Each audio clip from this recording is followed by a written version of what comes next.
Hola, mi nombre es Adrián Moneta y en este video vamos a ver el teorema central del límite y sus principales aplicaciones en estadística. Vayamos a la presentación.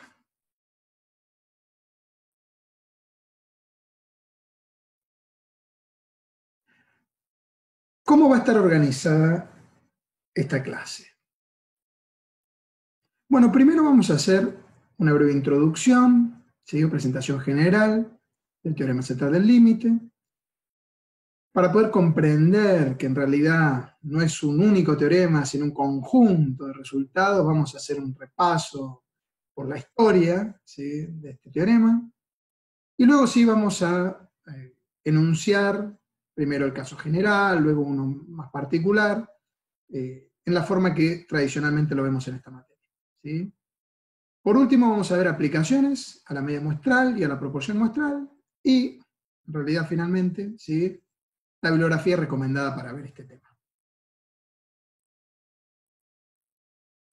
Lo primero que tenemos que tener en claro sobre el teorema central del límite es que no es un único teorema, sino que es un conjunto de resultados por los cuales se afirma que la suma, y por lo tanto veremos que también el promedio, de un número grande de variables aleatorias se aproxima a una distribución normal. El término central, incluido en su nombre, es debido al matemático húngaro George Poliak, quien en 1920 lo bautizó de esta manera debido a la importancia fundamental, a la importancia central que tiene este teorema para la estadística en general y para la teoría de las probabilidades en particular. Es considerado por muchos el teorema más importante de la estadística. Y esta importancia se debe a que este conjunto de teoremas sirve para revelar las razones por las cuales, en muchos campos de aplicación, se encuentran ejemplos de variables con distribuciones normales o aproximadamente normales por todas partes. Veamos un poquito, entonces, de la historia. Para comprender esto, de que el teorema central del límite es en realidad un conjunto de teoremas, es importante conocer cómo fue su génesis y su evolución, ¿sí? El teorema central del límite es resultado de la contribución de muchos grandes matemáticos y estadísticos. Sin embargo, la primera versión del teorema central del límite se debe al matemático francés Abraham de Moivre, ¿sí?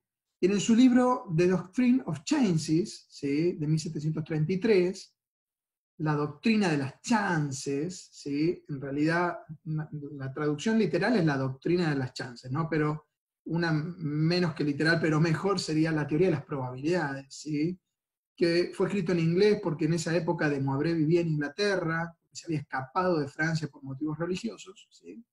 En ese libro postuló, con el ejemplo del lanzamiento de la moneda, ¿sí?, que la función de probabilidad de una variable con distribución binomial de parámetro p igual a un medio, ¿sí?, a medida que n, el número de observaciones del lanzamiento de la moneda, aumentaba, se aproximaba a una función que hoy sabemos es la función de densidad de una variable con distribución normal. Ahora, quien generalizó este resultado para cualquier valor del parámetro p, aún sin llegar igual a demostrarlo formalmente, fue el famoso astrónomo, físico y matemático francés Pierre-Simon Laplace, en 1812, de quien aquí en Córdoba tenemos nombrada en su honor una calle, ¿no es cierto?, en la zona noreste de la ciudad, ¿sí? Esta versión del teorema se conoce hoy con el nombre de teorema de De Moivre-Laplace, y es la que utilizamos para calcular probabilidades de una binomial aproximando a través de una normal, ¿sí?, como veremos enseguida más adelante. Pero ¿en dónde aparece en esta primera versión del teorema esta suma de variables aleatorias de la que hemos estado hablando anteriormente? Es fácil darse cuenta que esta suma está presente, recordando que una variable aleatoria binomial no es otra cosa que una suma de variables aleatorias independientes bipuntuales o con distribución de Bernoulli, ¿no es cierto? Por lo tanto, esta primera versión del teorema central del límite hace referencia a que la suma de variables aleatorias bipuntuales independientes, cuando el número de términos de esta suma tiende a infinito, es una variable cuya distribución de probabilidades se aproxima a la de una normal, con esperanza las que hereda de la binomial, ¿no es cierto?, n por p, y varianza n por p por q, ¿no?, donde q era 1 menos p, ¿no es cierto? Con posterioridad a Laplace, durante muchos años no se pudo llegar a demostraciones rigurosas del teorema central del límite, a pesar de los intentos realizados por diversos matemáticos. Entre estos intentos se destacan las contribuciones que hicieron Poisson, Dirichlet y Cauchy. ¿Sí?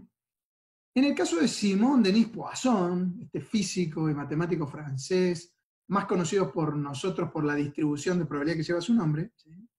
Trabajó principalmente con contraejemplos y generalizó el teorema central del límite de Laplace a sumas y combinaciones lineales de variables con otras distribuciones distintas de la bipuntual. ¿Sí? Además señaló la importancia de los supuestos necesarios para el cumplimiento del teorema, a diferencia de Laplace, que nunca llegó a enunciarlos explícitamente. En el caso de Peter Gustav Dirichlet, un matemático alemán, más conocido por sus contribuciones pioneras a la física matemática y a la teoría de los números, que en el campo de las probabilidades dio unos cursos en Berlín, si mal no recuerdo, entre los años 1828, 1830, ¿sí? Y 1855 más o menos, en los que su mayor interés en realidad era exponer los problemas analíticos que se derivaban de la teoría de las probabilidades. Especialmente estaba interesado en aquellos relacionados con la resolución de integrales definidas. Es así como cuentan que en una hora extra de un curso de solo 4 horas, supuestamente demostró el teorema central del límite de Laplace. Lamentablemente no hay pruebas de esto, pero algunos dicen que Dirichlet es quien mejor explicaba el procedimiento de Laplace con las llamadas funciones generatrices. En el caso de Cauchy, fue otro matemático francés que, utilizando funciones características, aplicó el teorema central del límite al caso de variables aleatorias continuas, idénticas e independientemente distribuidas, con función de densidad simétricas y soporte compacto. ¿Sí? Ahora, las primeras demostraciones realmente rigurosas del teorema central del límite vinieron de la mano de 3 grandes matemáticos rusos, que fueron Chebyshev, Markov y Lyapunov. Chebyshev y Markov lo hicieron utilizando el método de los momentos. Lyapunov fue el primero en utilizar el método de las funciones características y lograrlo con una demostración mucho más simple que las de Chebyshev y Markov. A estas primeras demostraciones ya rigurosas del teorema central del límite siguieron luego las versiones de Lindeberg y de Lindeberg-Levy, ¿sí? Ya en el siglo XX, ¿no es cierto? Bien entrado el siglo XX, ¿sí? Para generalizar a sumas de variables aleatorias independientes e idénticamente distribuidas con las mismas esperanzas y varianzas finitas que existan, ¿no es cierto? Y luego la versión de Lindeberg-Feller, ¿sí? Aún más general todavía, para el caso de variables aleatorias independientes, pero ya con diferentes esperanzas y varianzas finitas. Los últimos desarrollos se deben a Bernstein y son generalizaciones del teorema central del límite al caso de variables dependientes por un lado y al caso de vectores aleatorios por otro lado. ¿Sí? Bien, habiendo visto un poco de la historia del teorema, podemos ahora sí explicar con más detalle los enunciados más conocidos en nuestros tiempos, que son el caso más general de Lindeberg-Feller y un caso más particular de Lindeberg-Levy. ¿Sí? En el primero de ellos, ¿sí? Se dice que siendo una sucesión, ¿sí? x1, x2 y así hasta xn, ¿no? De variables aleatorias independientes, con cualquier distribución de probabilidad, no importa qué distribución de probabilidad tengan cada una de estas x, y sean mu sub 1, mu sub 2 y así hasta mu sub n, y sigma cuadrado 1, sigma cuadrado sub 2 y así hasta sigma cuadrado sub n. Las esperanzas y varianzas finitas que existan, ¿no? Respectivamente de estas variables aleatorias independientes, si n, ¿sí? El número de estas variables aleatorias, ¿no? El número de esta sucesión de variables, ¿no? Es lo suficientemente grande, ¿eh? Vamos a ver que en teoría cuando n tiende a infinito, ¿sí? Ya vamos a ver qué hacemos en la práctica. Entonces, la variable suma, ¿sí? De estas x, ¿no? De esta sucesión de variables, que vamos a llamar y, vamos a anotar y, ¿sí? La suma de n variables aleatorias independientes, ¿sí? Va a tener una distribución normal con esperanza, igual a la suma de las esperanzas o las medias de estas variables, de cada una de estas variables aleatorias, ¿sí? Y varianza igual a la suma de todas las varianzas, ¿sí? De estas variables aleatorias independientes. Entonces retenemos, ¿no? La transformación que consista en esta suma, ¿sí?, de esta sucesión de variables aleatorias, cuando n es lo suficientemente grande, converge a una distribución normal, ¿sí?, con media igual a la suma de las medias de cada una de estas variables aleatorias y con varianza también igual a la suma de esas varianzas, ¿sí? Un caso más particular es el del enunciado de Lindenberg-Levy, ¿sí?, que nos dice que si estas x, la sucesión de variables aleatorias, ¿sí?, son variables aleatorias, independientes e idénticamente distribuidas, ¿sí?, con esperanza mu y varianza sigma cuadrado finitas, es decir, todas, esta es la diferencia, ¿no?, con la misma esperanza y varianza, como por ejemplo sucede cuando tomamos observaciones de una muestra aleatoria simple, ¿sí? En el caso de una muestra aleatoria simple, todas estas variables en realidad son observaciones, ¿no?, de una variable, de una misma variable en la población, ¿sí? Si la muestra es aleatoria, van a ser observaciones independientes entre sí, ¿sí? Y por lo tanto, cada una variable aleatoria independiente, pero idénticamente distribuidas, porque vienen de la misma población. En este caso, lo que dice este enunciado es que bajo estas condiciones, ¿sí?, y suponiendo entonces de vuelta, ¿no?, que n es lo suficientemente grande, ¿sí?, se puede aplicar entonces el teorema central del límite y esta suma de las variables aleatorias estas, de las x, ¿no?, tiene distribución aproximadamente normal, pero ¿con qué esperanza? ¿Sí? Como mu es la misma para todas, ¿no?, la esperanza es la misma para todas, ¿no?, es como sumar n veces una constante, la esperanza va a ser n veces mu. Y algo similar ocurre con la varianza. Si todas tienen la misma varianza, esa varianza es sigma cuadrado, ¿sí?, entonces la suma de todas las varianzas es igual a sumar n veces lo mismo, ¿no? Y eso es n por sigma cuadrado, ¿sí? O sea que la única diferencia con el otro enunciado es que aquí la esperanza es igual a n por mu y la varianza n por sigma al cuadrado. Si queremos podemos estandarizar entonces, ¿a qué me refiero? Supongamos que queremos buscar la probabilidad de que y, ¿sí?, esta variable suma, ¿sí?, de las x que forman esta sucesión de variables aleatorias, independientes e idénticamente distribuidas con las mismas distribuciones de probabilidad, ¿sí?, sea menor a o igual a determinado valor particular de la variable, ¿sí?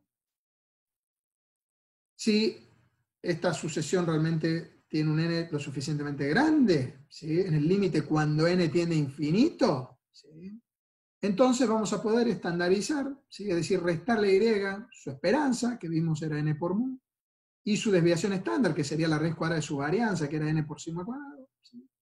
Y de esa manera encontrar la probabilidad de que y sea menor o igual a un determinado valor, encontrando la probabilidad de que la transformación esta, que es lo que llamamos z generalmente, ¿no?, el estadístico z, resultado de esta transformación, ¿no?, sea menor a este valor particular de z, ¿sí?, calculado de esta manera, con la función de distribución de la distribución de probabilidad normal estándar, es decir, aquella que tiene media cero y varianza igual a 1, ¿sí? Esta phi de z, ¿sí?, no es otra cosa que la función de probabilidad acumulada de z, ¿sí? Podemos entonces usar, para calcular estas probabilidades asociadas a y, ¿sí?, en el límite, ¿sí?, la función de probabilidad acumulada de la normal estándar, ¿de acuerdo? Eso implica en la práctica. Veamos una aplicación justamente al caso de la media muestral. Recordemos que dada una muestra aleatoria, ¿sí?, formada por observaciones de una variable x, que podemos llamar x sub 1 a la primera observación, x sub 2 a la segunda, y así hasta x sub n a la última, extraída de cualquier población. Eso quiere decir de una variable con distribución de probabilidad cualquiera, ¿sí?, sin importar qué distribución de probabilidad tenga la variable, siempre y cuando tenga esperanza mu y varianza sigma cuadrado, ¿sí? La media muestral se definía, ¿sí?, como el promedio de las observaciones, ¿no? Y eso no era otra cosa que la suma de las observaciones de la variable dividido esa suma, el total de las observaciones o el tamaño de la muestra, ¿sí? Siendo la esperanza la media muestral, ¿no?, esto ya ha sido demostrado en esta unidad 6 por nosotros previamente, ¿sí?, igual a la esperanza de la variable, que si suponemos en la población que era mu, entonces la esperanza de la media muestral también es mu.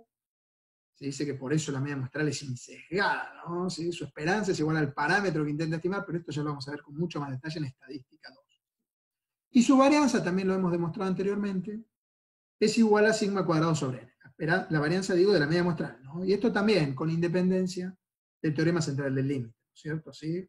Esto todo es independiente del teorema central del límite, ¿de acuerdo? Lo que vamos a agregar por el teorema central del límite es que si realmente esta muestra aleatoria simple, ¿no?, fuera de un tamaño importante, si este n fuera lo suficientemente grande, si en teoría, cuando n tiende a infinito, trabajando en el límite, ¿sí?, se puede aplicar el teorema central del límite a la media muestral, y su distribución converge a una normal, porque la media muestral es la variable suma de las x, ¿no es cierto? Fíjense, la media muestral es la variable suma, nada más que multiplicada por una constante que es igual a 1 sobre n, ¿no es cierto? ¿Sí? Es una suma ponderada, ¿no? Pero en definitiva le valen las condiciones del teorema central del límite, ¿sí? Recuerden que lo que decía este teorema es que la variable suma de un número grande de variables aleatorias, ¿sí?, en el límite tiene distribución aproximadamente normal, ¿sí? Entonces acá, si la media muestral es una suma de variables aleatorias independientes, como son las observaciones que surgen de una muestra aleatoria, ¿sí?, entonces también podemos aplicar el teorema central del límite a la distribución de probabilidad de la media muestral, ¿sí? Lo llamamos la distribución en el muestreo de la media muestral, ¿sí?, y decir que esa distribución converge a una normal, ¿no? Por lo tanto, si queremos calcular probabilidades, ¿no?, para la media muestral, ¿sí?, podemos estandarizar el valor de interés de esa media muestral, ¿sí?, y utilizar entonces para calcular esas probabilidades la función de distribución de la normal estándar, ¿sí?, resultado de estandarizar los valores de la media muestral restando, ¿no es cierto?, la media de la media muestral, que siempre es mu, ¿sí?, la media de la población, bajo estas condiciones que vimos antes, ¿no?, y dividiendo el error estándar de la media muestral, que no es otra cosa que la raíz cuadrada de sigma cuadrado sobre n, ¿sí? O muchas veces también lo escribimos como directamente sigma dividido la raíz de n, ¿no?, aplicando la raíz cuadrada, ¿sí? Es lo mismo. Ahora, ¿cuán grande tiene que ser el tamaño de la muestra? ¿Cuán grande tiene que ser n, ¿no?, para que podamos calcular probabilidades para la media muestral, para los valores de la media muestral, ¿sí?, para que podamos usar la función de distribución de la normal estándar, ¿sí?, para calcular estas probabilidades, ¿no? Porque en teoría n tiene que ser infinito, pero en la práctica n nunca es infinito, ¿no es cierto? Sí, bueno, se ha demostrado con trabajos de simulación, ¿sí?, que lo que se requiere es un tamaño de muestra por lo menos igual a 30, ¿sí? Tiene que ser mayor o igual a 30 el tamaño de la muestra, en la práctica, ¿sí? Y esto, como les decía, se logró a través de estudios de simulación, son los llamados estudios de Monte Carlo, ¿sí? Y acá tenemos un ejemplo, ¿sí?, de una simulación de Monte Carlo, ¿sí?, en donde vemos acá las distribuciones de la media muestral en base a simulaciones de 1000 muestras de tamaño 5, 15, 30 y 100 de observaciones de una variable que era el salario mensual con distribución exponencial y media de 30.000 pesos. ¿Sí? Es decir, supongamos que conocemos todos los valores que asumen, ¿no?, el salario de un conjunto de individuos, ¿sí?, que forman una población, ¿no?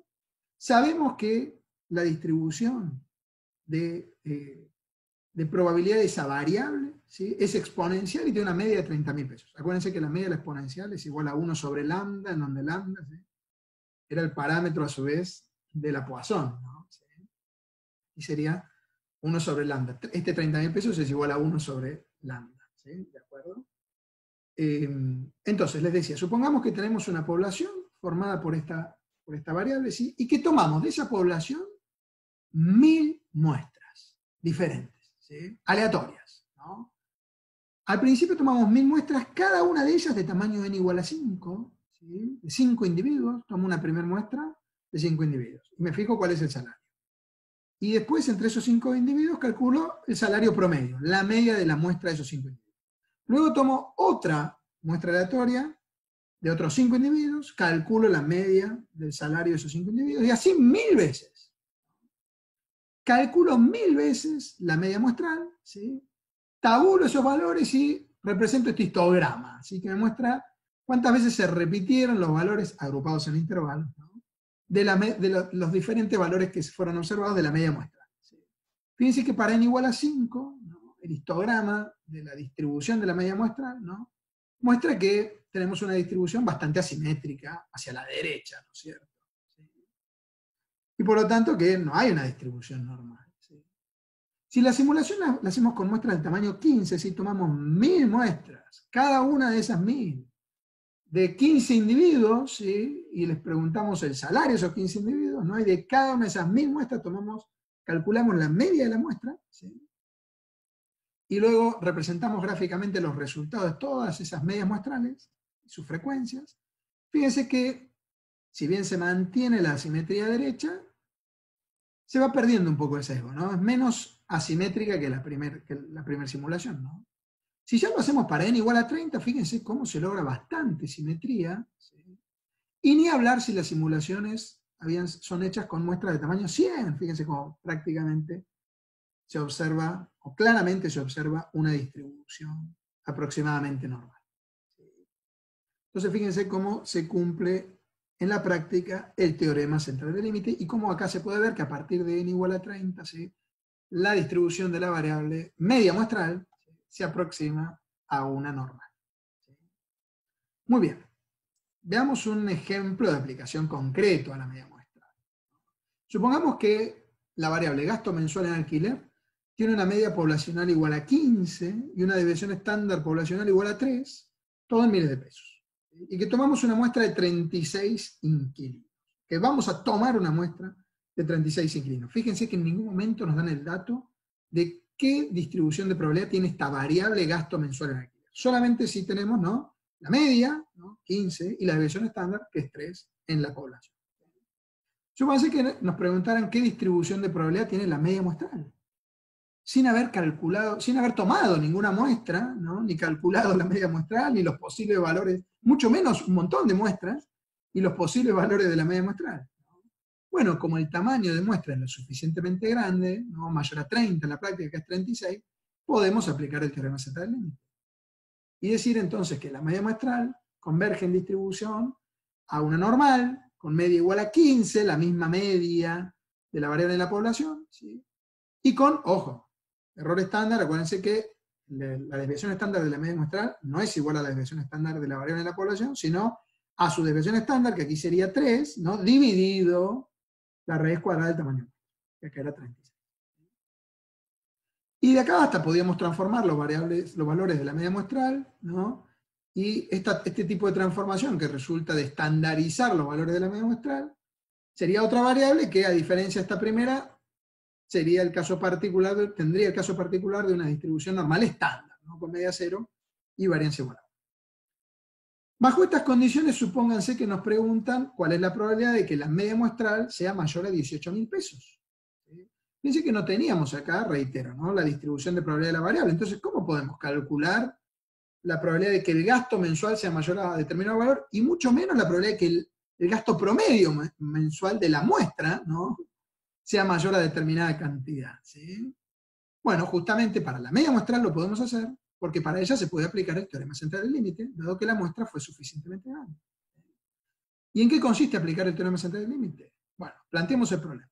Nos pedían la probabilidad de que la media muestral, no de que el gasto mensual, sino la media del gasto mensual, ¿sí?, en nuestras muestras, ¿sí?, sea mayor a 18. Eso equivale a buscar la probabilidad de que Z sea mayor a, estandaricemos a 18. A 18 le restamos 15, que era la media de la media muestral, ¿no?, y le dividimos la desviación estándar de la media muestral, lo que llamamos el error estándar de la media muestral, que es 3 sobre la raíz de 36. Y esto equivale a buscar la probabilidad de que Z sea mayor a 6.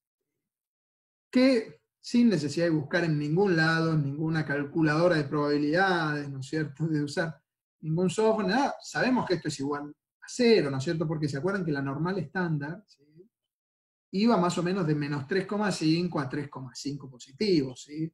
Entre estos dos valores estaba más del 99% de las observaciones, ¿sí?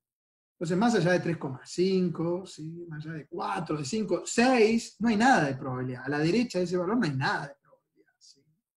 Obviamente ese resultado es igual a 0. Bueno, si no se acuerdan eso, obviamente que pueden usar un calculador de probabilidades, ¿no? Por ejemplo, a ver, me voy un ratito a Infostat, ¿sí?, ya vuelvo a la presentación. Acá tengo abierto Infostat, ¿sí?, y ya tengo seleccionada la distribución normal en la calculadora de probabilidades que trae Infostat, estándar, fíjense, con media 0 y varianza 1.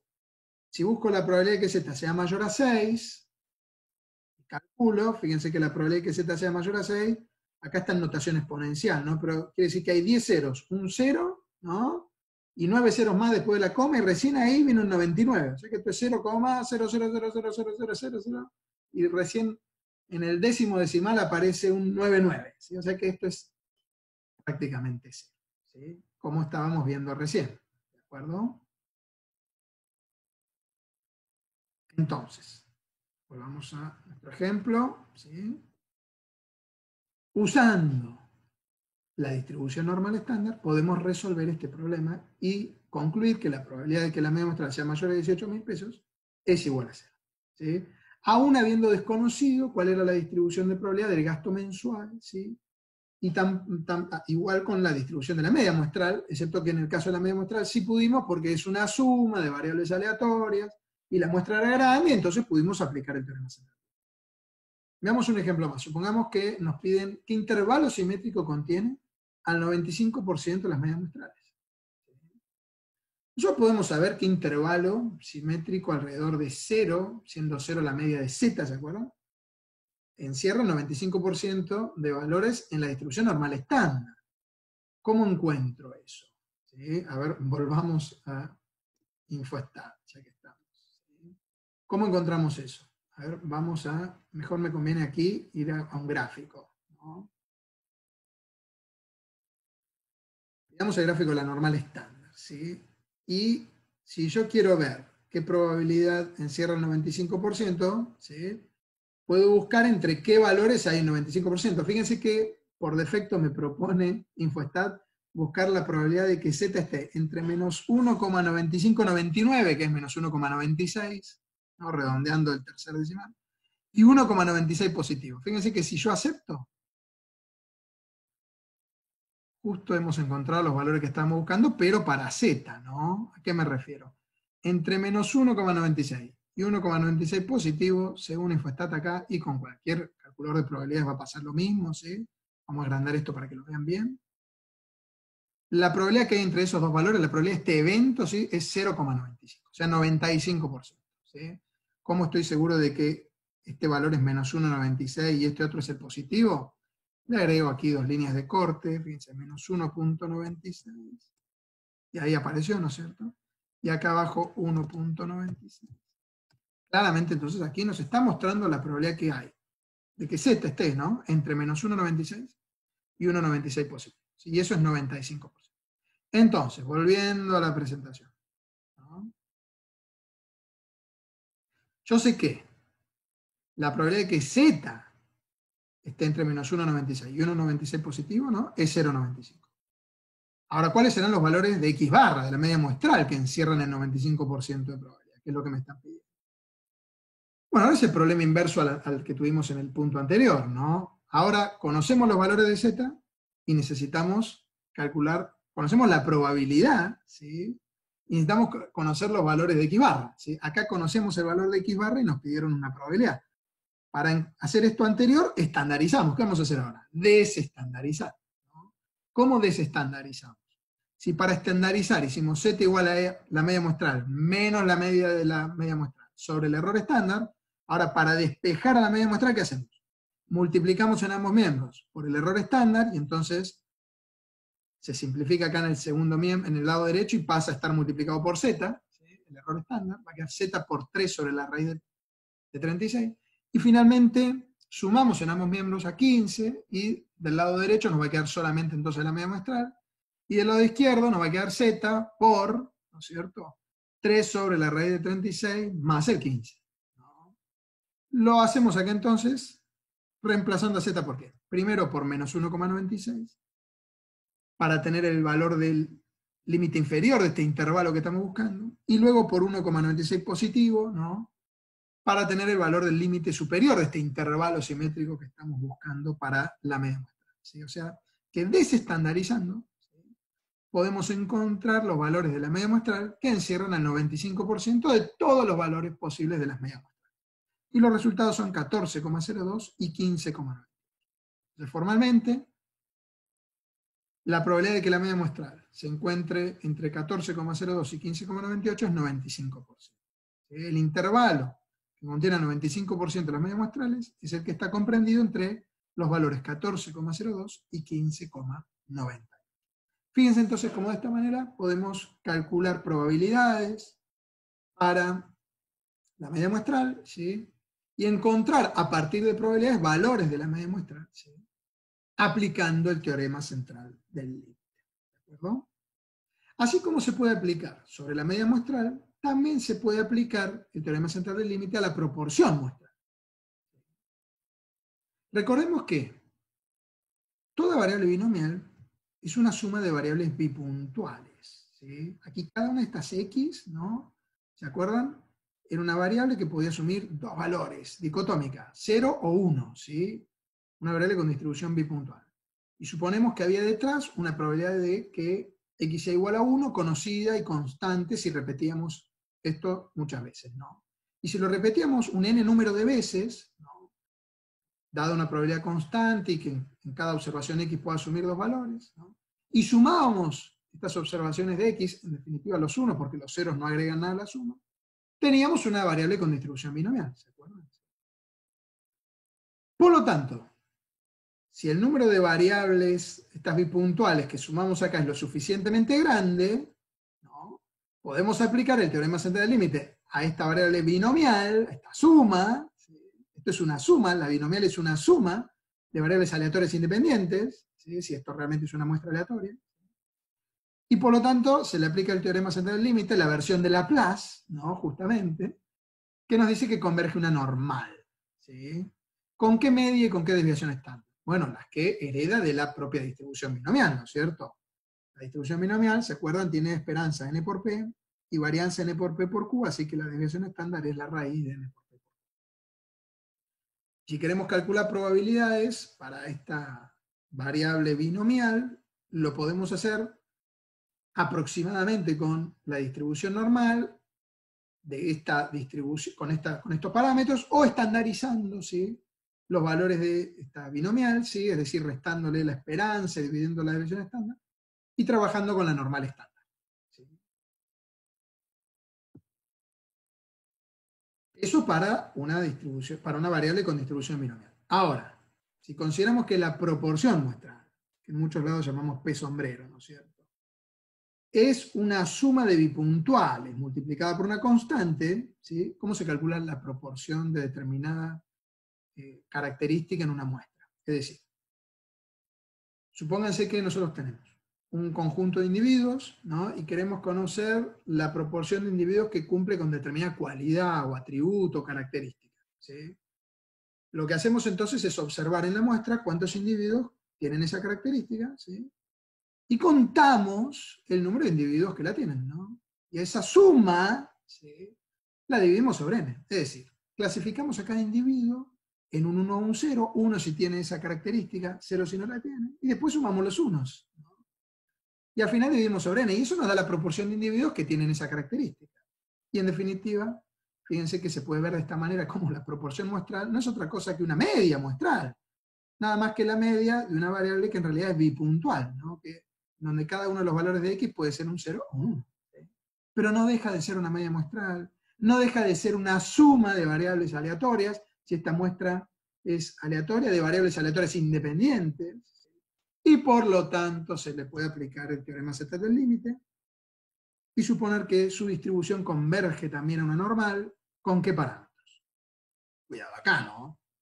La proporción muestral tiene como esperanza siempre la proporción poblacional, esto ya lo hemos demostrado al inicio de la unidad número 6, y tiene como varianza P por Q sobre N y como desviación estándar a la raíz cuadrada de P por Q sobre N. ¿Sí?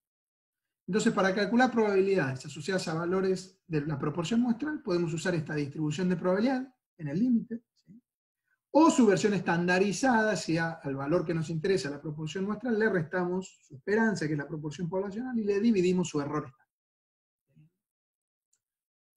Ahora, en la práctica, ¿cómo tiene que ser n? Bueno, las simulaciones que se han realizado para encontrar esto, para responder a esta pregunta, ¿sí?, muestran que no importa tanto n, sino n por p y n por q. Y lo que tiene que suceder es que n por p y n por q ambos sean mayores a 5. ¿Sí? Como podemos ver en la siguiente diapositiva. Fíjense, acá es simulado, ¿sí?, con ayuda de un software, ¿no? 500 muestras de tamaño. Primero igual a 5, después igual a 15, luego igual a 30 y luego igual a 100. ¿Sí?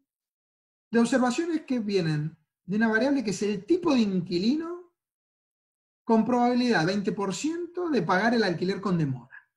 Es decir, que yo tenía datos, ¿no? He generado datos de un conjunto de individuos que forman una población, ¿sí? Para una variable que es pagar el alquiler con demora o sin demora. ¿Sí? Los que pagan con demora tienen un 1 en el valor de X y los que pagan a tiempo o en tiempo tienen un 0. ¿Sí? Suponiendo, generé esos números, ¿sí? Suponiendo que la probabilidad de elegir una persona al azar y que pague con demora era del 20%. Si de esa población generada con esta simulación, ¿sí? Yo a su vez tomo 500 muestras de 5 individuos primero, ¿sí? Luego de 15 individuos en cada una de las 500 muestras, no luego de 30, no de 100, fíjense los resultados que obtuve. ¿Sí? Para los posibles valores de la proporción muestral. Es decir, ¿qué hice? Para las 500 muestras, tomé en cada una de ellas cuántos individuos de los 5 cumplían, pagaban el alquiler con demora, ¿sí? Y calculé la proporción en la muestra de individuos que pagan con demora. Lo mismo hice en cada una de las 500 muestras que acá tuve de tamaño 15, acá con las 500 muestras de tamaño 30 y aquí con las 500 muestras de tamaño 100. ¿Sí? ¿Qué proporción hubo en cada una de esas 500 muestras de individuos que pagaban el alquiler con demora? ¿Sí? Con todos los valores que obtuve de la proporción muestral, ¿sí? Calculé las frecuencias, cuántas veces se repetía cada valor, agrupé en intervalos y obtuve estos histogramas. ¿Sí? Fíjense que para el caso de n igual a 5, ¿no? La distribución es fuertemente asimétrica, lo más alejado de la normal. Tiene encima estos intervalos sin frecuencias o con frecuencias iguales a 0, ¿no?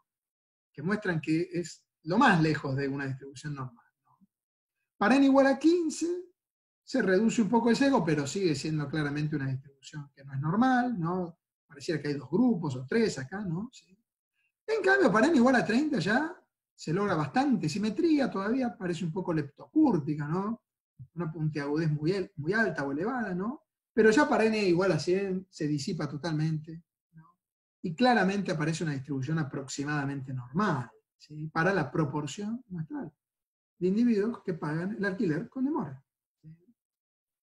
Acá, según las condiciones que habíamos visto antes, ¿no? ¿Cuánto tenían que dar n por p y n por q para que esto pasara? ¿Sí?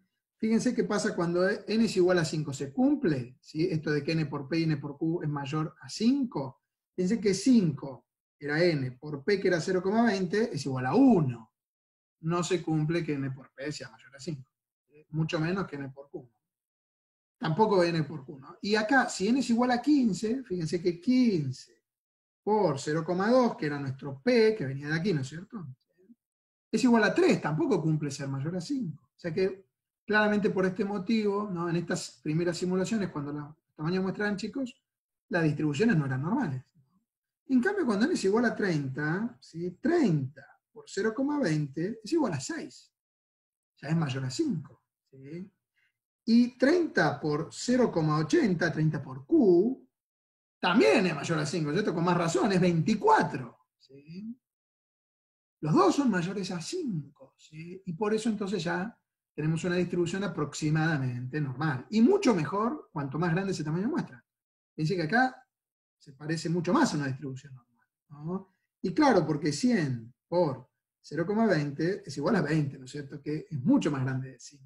Y lo mismo 100 por 0,80, n por q, ¿no? Que es igual a 80. ¿Sí? O sea que claramente en estos dos últimos casos, entonces se cumplían las condiciones que muestran esta regla empírica de que n por p y n por q tienen que ser mayor a 5 ambos, para que se pueda aplicar el teorema central del límite sobre la proporción muestral. ¿Sí? Veamos un ejemplo de aplicación concreta.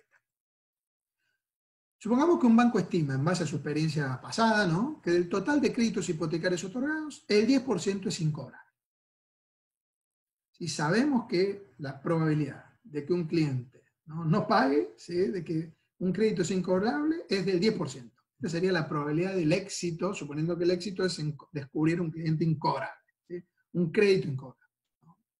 Si se selecciona una muestra de 400 créditos, ¿Qué distribución de probabilidad tiene la proporción de incobrables en la muestra? Bueno, fíjense que este es un caso en donde podemos aplicar justamente el teorema central del límite, ¿no? ¿Por qué? Porque n es igual a 400, ¿sí?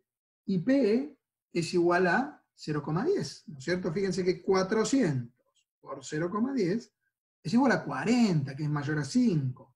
Lo mismo, con más razón, que 400 por 0,90, ¿no es cierto? N por Q, que es 360. ¿Sí? Ambos son mayores a 5, claramente se cumplen las condiciones para aplicar el teorema central del límite a la distribución de probabilidad de la proporción de incobrables en la muestra. ¿Sí? Y por ende, entonces, podemos concluir que, aplicando el teorema central del límite, la proporción muestral tiene una distribución que en el límite converge a la normal. ¿Con qué parámetros? Recuerden que esto no tiene nada que ver con el teorema central del límite, se cumple siempre lo que voy a decir a continuación, y es con parámetro esperanza igual a la proporción de incobrables que hay en la población, que nos habían dado el dato que era 10%. O sea que la esperanza va a ser 0,10. Y con error estándar, ¿se acuerdan que era la raíz de P por Q sobre N? ¿Sí? Acá, P es 0,10, Q es 1 menos P. ¿Sí? 1 menos 0,10 que es 0,90. Y N era 400. Si hacemos la raíz de todo esto, eso da 0,015. Entonces lo que concluimos es que la proporción muestral en el límite converge, en este caso va a tener distribución normal, con media 0,10 y desviación estándar 0,0. Podemos también estandarizar esto, ¿sí? Y trabajar con la normal estándar, si quisiéramos. Si nos preguntaran cuál es la probabilidad de que la proporción de incobrables sea menor a 7%, entonces podemos hacer uso de este resultado, ¿sí? Y calcular esta probabilidad con la distribución normal. Fíjense, nos están pidiendo la probabilidad de que la proporción muestral sea menor a 0,0. ¿Sí?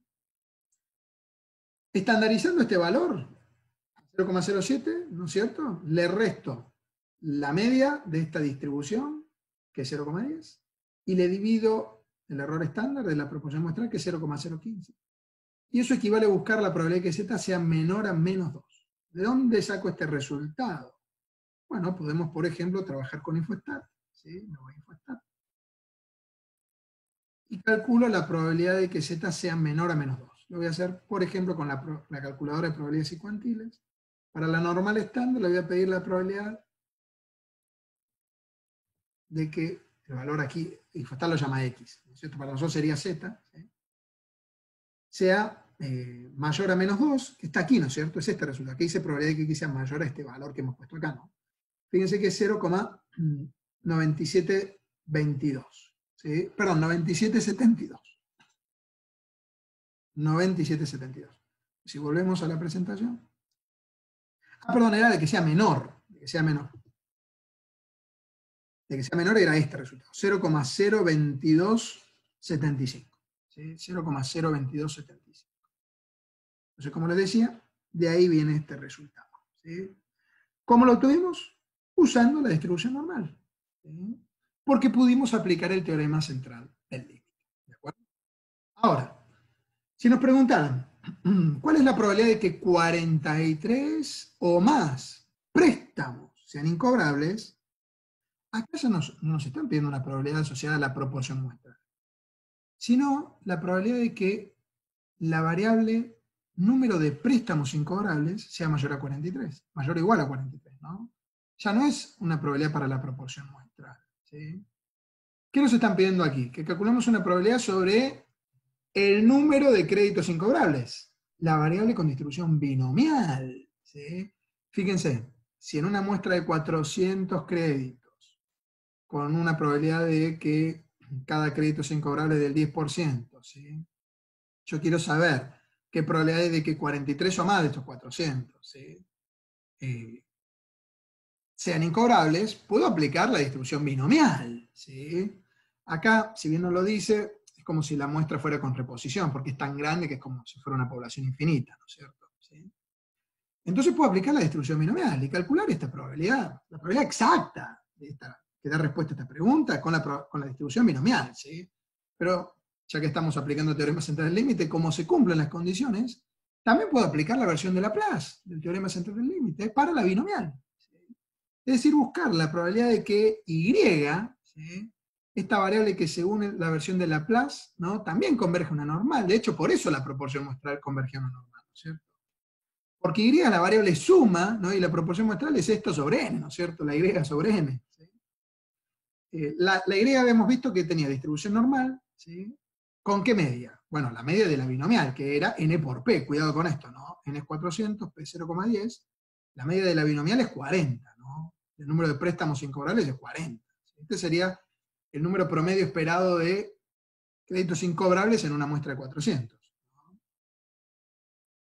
Mientras que el error estándar es la raíz cuadrada de n por p por q, ¿sí? Acuérdense que n por p por q es la varianza de cualquier distribución binomial, ¿no?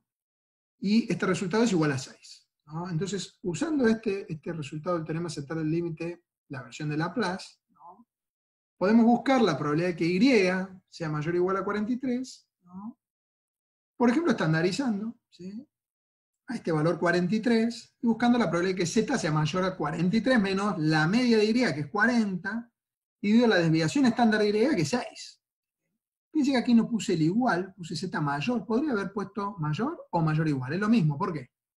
Porque al suponer que y tiene distribución normal, estoy también suponiendo que y es una variable continua, ¿sí?, al menos en el límite, ¿no?, o para este caso. Y por lo tanto, ¿se acuerdan que para las variables continuas, la probabilidad en un punto, en este caso la probabilidad de que y sea igual a 43, tiende a 0. ¿Sí? O sea que poner o no el igual da lo mismo, ¿sí?, aunque ya vamos a ver que no, enseguida. ¿Sí? Ya vamos a ver que no. Pero en principio, según lo que veníamos viendo hasta ahora, ¿no?, daría lo mismo acá poner o no el igual. ¿Sí? Y entonces al estandarizar, al resolver esta cuenta, fíjense, buscar la probabilidad de que y sea mayor o igual a 43 equivale a buscar la probabilidad de que z, la variable con distribución normal estándar, sea mayor a 0,5. ¿Cómo llegamos a este resultado? Bueno, usamos algún calculador de probabilidades.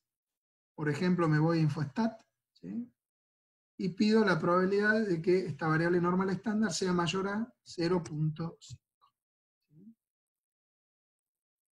Y fíjense que eso da 0,3085. ¿Sí? 0,3085. ¿De acuerdo?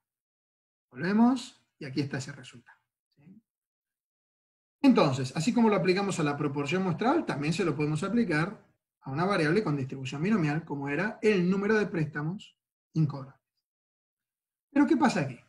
Aquí es importante observar que al usar la aproximación normal para una distribución binomial, como es la que tiene la variable número de créditos incobrables, fíjense que el número de créditos incobrables es discreta. ¿Sí? Estamos aproximando la distribución de una variable aleatoria discreta con la distribución de una variable aleatoria continua. Por lo tanto, hay que tener cuidado con la probabilidad en cada punto de la variable discreta. Por ejemplo, para una variable aleatoria continua, la probabilidad de que y sea igual a 43 es igual a 0, o tiende a 0. Mientras que para una variable aleatoria discreta, esta probabilidad puede ser positiva, ¿sí?, mayor a 0. Para estos casos se ha encontrado una corrección, se llama corrección para continuidad, que mejora la aproximación. Es decir, da un resultado mejor que este, es decir, que se aproxima más todavía a la probabilidad exacta que surge de resolver esta probabilidad directamente usando la distribución de probabilidad binomial. ¿Sí? ¿En qué consiste esta corrección? Esta corrección consiste en calcular la probabilidad para un punto, buscando la probabilidad de que la variable se ubique en un intervalo, no en un punto, que resulta de restar ese punto y sumar a ese punto un medio, o 0,5, ¿sí?, a ese valor puntual. ¿A qué me refiero? Supongamos que uno estaría buscando la probabilidad de que el número de créditos incobrables fuera igual a 43, y quiere usar la distribución aproximada normal, ¿sí?, lo que tendríamos que hacer es buscar la probabilidad de que y esté entre 42,5 y 43,5. Es decir, restarle a 43, 0,5, y sumarle a 43, 0,5. Y ese resultado sería una mejor probabilidad de que y sea igual a 43, más cerca de la probabilidad exacta usando una binomial. ¿Sí? En este ejemplo que estamos viendo nosotros, como estamos buscando la probabilidad de que la variable sea mayor o igual a 43, no de que sea igual a 43, sino mayor o igual a 43, ¿sí?, simplemente entonces tenemos que restar 0,5 a 43, eso nos da 42,5 y buscar entonces la probabilidad de que la variable sea mayor a 42,5. ¿Sí? El 43,5 que sugería de sumarle 0,5 al 43 ya va a estar incluido entre los valores mayores a 42,5. Así que ya no hace falta. Es decir, en la superficie que hay hacia la derecha el 42,5. ¿De acuerdo? Entonces, vuelvo atrás, ¿no? Si me piden la probabilidad de que Y sea igual a 43 y quiero aproximar con la normal, ahí sí busco entonces la probabilidad de que Y esté entre 42,5 y 43,5. Ahora, si me piden la probabilidad de que Y sea mayor o igual a 43, corrijo buscando la probabilidad de que Y sea mayor a 43 menos 0,5, que es 42,5. Si me hubieran pedido la probabilidad de que Y sea menor o igual a 43, esta corrección consiste en buscar la probabilidad de que Y sea menor a 43,5. Ahí tendría que sumarle 0,5. Pero bueno, no era nuestro caso. ¿Cómo sigue ahora el ejercicio? Simplemente podemos estandarizar este valor, es decir, a 42,5 le restamos 40, que es la media de Y, y le dividimos 6, que es la desviación estándar, y eso nos da 0,4166. ¿Cuánto da la probabilidad de que Z, la normal estándar, sea mayor a 0,4166? Lo busquemos con alguna de las herramientas disponibles. Por ejemplo, lo voy a hacer yo con Infostat. Entonces, habiendo elegido la normal estándar, busco la probabilidad de que Z sea mayor a 0,4166. Pido calcular, y fíjense que la probabilidad de que sea mayor a este valor es 0,3384. ¿Sí? 0,3384. Que es el resultado que tenemos acá. ¿Sí? 0,3384. Fíjense que no son iguales entonces los resultados sin usar la corrección por continuidad, para continuidad, que usando esa corrección. ¿Sí? ¿Por qué decimos que esta corrección es mejor, que aproxima mejor? Y comparémosla con la probabilidad exacta. ¿Sí? Hace un instante les decía yo, esta probabilidad en realidad no hace falta calcularla con la distribución normal, porque yo sí sé que Y es binomial. ¿Sí? Para la proporción muestral yo no sabía cuál es la distribución de la proporción muestral, pero Y estoy seguro que es binomial. Entonces puedo directamente usar la distribución de probabilidad binomial, ¿sí? Y calcular la probabilidad exacta de que Y sea mayor o igual a 43, no una aproximación. ¿Cuánto da esa probabilidad? La busquemos con Infostat también. Cambiamos entonces, en vez de normal, uso la distribución binomial. Ojo, para un n de 400 tenemos nosotros, y una probabilidad del éxito de 0,10, ¿se acuerdan que la proporción de incobrables era 10%? Y si quiero buscar la probabilidad de que Y sea mayor o igual a 43, como Infostat me da la probabilidad de que el valor de la variable sea mayor a ese valor, no mayor o igual, fíjense acá, ¿no? Entonces acá conviene poner un 42, pero esto porque Infostat trabaja así, ¿no? Y si pongo un 42 ahí, aquí sí, cuando pida calcular, fíjense, me da la probabilidad de que sea mayor a 42, que como la variable es discreta, equivale a buscar la probabilidad de que Y sea mayor o igual a 43, ¿no es cierto? ¿Y el resultado cuál es? Fíjense, 0,3318. 0,3318. ¿De quién está más cerca? 0,3318, que es la probabilidad exacta de que Y sea mayor o igual a 43. ¿Sí? 0,3318 está mucho más cerca de 0,3384 que de 0,3086. Y es por este motivo que, si estamos trabajando con una variable discreta y queremos aprovechar el teorema central del límite y calcular la probabilidad aproximada con una normal, conviene aplicar esta corrección para continuidad. ¿De acuerdo? Muy bien. Con esto entonces hemos visto que la media muestral y la proporción muestral tienen distribuciones de probabilidad que, si se cumplen determinadas condiciones, ¿sí? En el caso de la media muestral, n mayor a 30, ¿sí? En el caso de la proporción muestral o de una variable con distribución binomial, ¿sí? N por P y N por Q mayores a 5, en la práctica, en teoría, N mayor a infinito, que tiene infinito, ¿no? Podemos calcular estas probabilidades con la distribución normal. ¿Sí? Y estandarizando, si quisiéramos, como hicimos en estos ejemplos, con la distribución normal. ¿Sí? Bibliografía recomendada para ver más en detalle este tema. ¿Sí? La básica de la materia, que es nuestro apunte de estadística 1, ¿sí? Que originalmente fue hecho para la división a distancia, pero que estamos usando en todas las divisiones de la materia. ¿Sí? Y el libro que también recomendamos siempre como bibliografía complementaria, que es el libro de Berenson y Levin. Sí, lo que quieren ver es lo que hace falta para el nivel que tiene nuestro curso de estadística 1. ¿Sí? Ahora, si quieren profundizar en sus conocimientos, ¿sí? Y saber mucho más sobre el teorema central del límite, bueno, les recomiendo mucho estos 3 papers, estos 3 trabajos, ¿no? Uno de Blayota y de Lettró, que son profesores de la UBA, ¿sí? Que tienen muy bien desarrollada la parte de la historia, el teorema central del límite, y no tanto, pero también con algún nivel de detalle las demostraciones de las distintas versiones. Y estos otros dos, también este de Arona y otros autores, ¿sí? De la Universidad Nacional de Rosario, ¿sí? Y este de Argote, de la Universidad Nacional de Colombia, que es excelente en las demostraciones, tiene mucho más detalladas las demostraciones del teorema central del límite, de este conjunto de teoremas que en realidad es mal llamado el teorema central del límite. ¿De acuerdo? ¿Sí? Bueno, y aquí entonces tienen, si quisieran, profundizar más en este tema. ¿De acuerdo? Bueno, y con esto hemos llegado entonces al fin de esta clase que estuvo destinada a ver el teorema central del límite. Espero que haya sido de utilidad y que hayan comprendido este importante tema. ¿Sí? ¿Por qué? Justamente porque su nombre también lo dice, ¿no? Teorema central del límite. Es posiblemente el teorema más importante de toda la estadística. ¿Sí?